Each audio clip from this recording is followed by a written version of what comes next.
So if you're in the UK, you're probably aware that there's a heat wave on at the moment. Extreme heat, extreme pressure. Scorched earth outside the British House of Commons. The extreme heat we're forecasting right now is absolutely unprecedented. Train lines are warning of slower and reduced services. There was outrage at bin men in Greenwich who were saying that they wouldn't be taking people's rubbish if temperatures were unsafe. But what actually happens in the UK when we hit a heat wave? And should we be concerned? The level of heat wave we get in London doesn't need to be a bad thing. You know, the sun is out, it's glorious, it's July, we should all be able to enjoy this. But the trouble is, our built environment isn't designed to deal with these extremes of heat.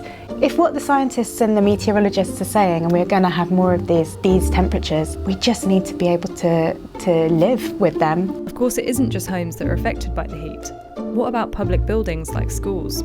It's one of those things I think that we have always faced.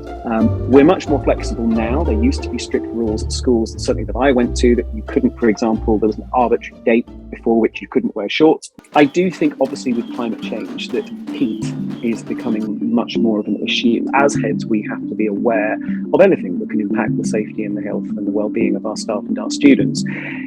Having said that, if you challenge a room full of people to say, when were you ever aware of a member of staff or a student at your school suffering heat exhaustion to the point that they required some kind of treatment, it's not that common. I asked Dr. Ross Perry, a GP and skin cancer and SPF expert, whether he's noticed heat-related health issues becoming more common. We all like to think of this being this is going to be with us for a long period of time and so forth, but got to remember, this is, we're very lucky to have had a heat wave, let alone we normally moan about it being too wet and too cold. I think we're more likely to suffer with more medical conditions from the cold than we are from the heat.